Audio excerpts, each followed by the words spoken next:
masapenin patheni ichulai muna ukam thang nu oi sunga akijila patna tuni ni ko ahi hilai muna mi pi hija kisu to dinga hi ei go no hi ji in ei sim pau pathen ka thangwa masa ne he ukin pi Manipur dong ki nom ji pon hi jong la ki khial the nai po in kimin ukam thang kalung hem pi vin in sung mi te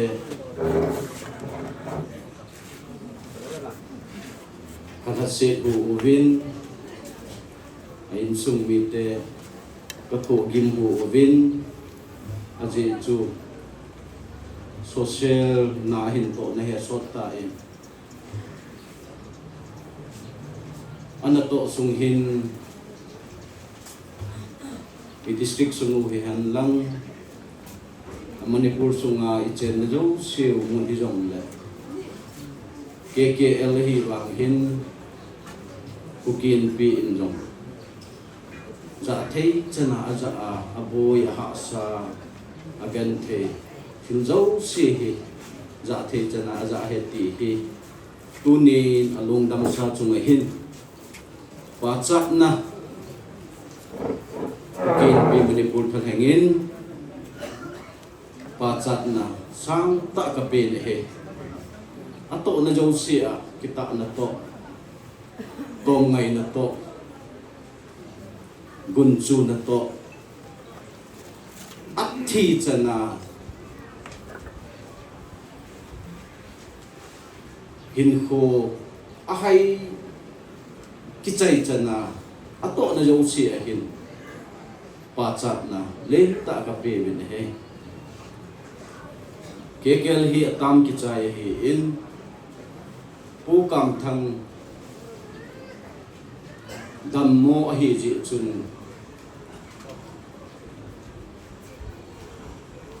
ki ho kim jong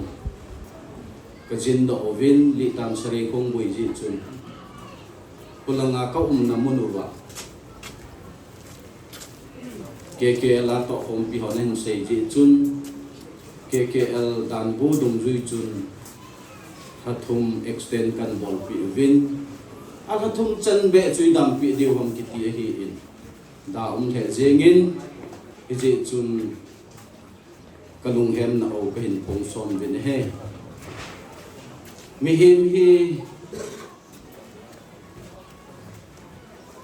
ithi nung le hin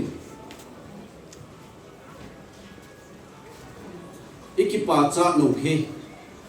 leiset chunga I hin lo hi jengin thi ni man ni le lung hem ni le pu thang tu sei kim president hi lai jin ukin pi in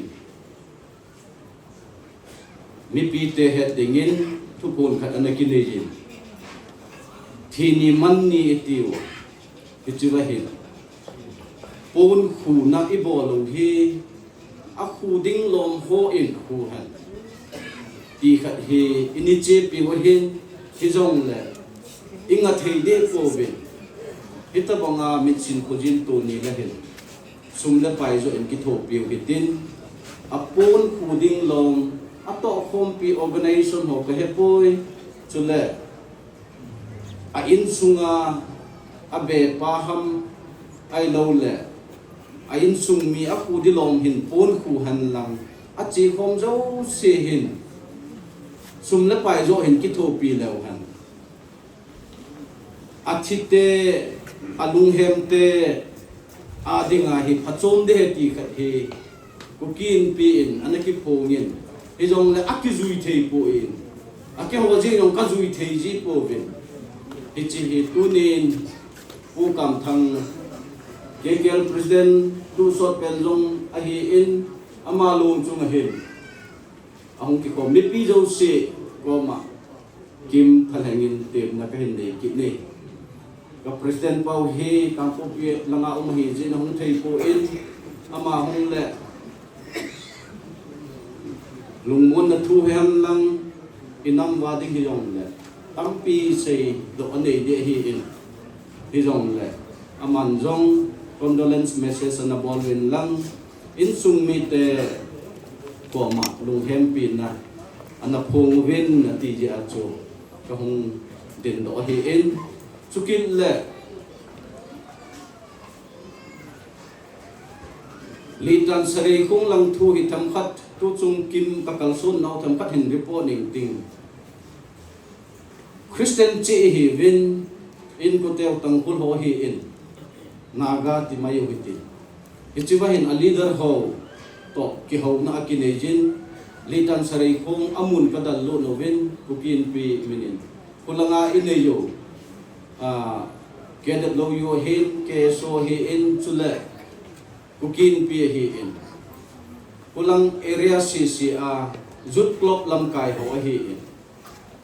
aba na ho so hi in mongkot na ki khop na kaneyo vin ipan didano ay lo le gal tribal hi na o ho sungka kito mo na thiljaw si chu tu chung kim ka kalson na wa chu hi chu kulang mi pi te to kimin en kong ki semin pa chat na ka kinejin apon na o gam na bo hu na chung chang wa pa chat na to ho sung ki su to na hi chi to chu tunin KKL president pa long chunga hi na to khom pi ho kim lam kai ho ka kal song jing ovin e district sungwa district chom chom hi long le hoila hi long le igam le go o patheni ni pe o hu tup na dinga hin na longdam sa chung hi long le ka kal song jing ve ti chu u kam thang achai na a ka vai tha nom hin tin ke hon jong ka ngai lut na o le in sung mi te lungmon na thamon na anei thei na dingin inam po no khatin along hin tom ring ding ichi chu ki ho phat chai na ye de dai kim ba kaya adang dang ho ke da do yo hin ke da do ai chara hi in ho lim nom yong la ho lim min tin ke so jere he ko to hi in pon khu ding nei ho in e ho phat he ti chu ka hin sa nei ve i chan chu hi tan te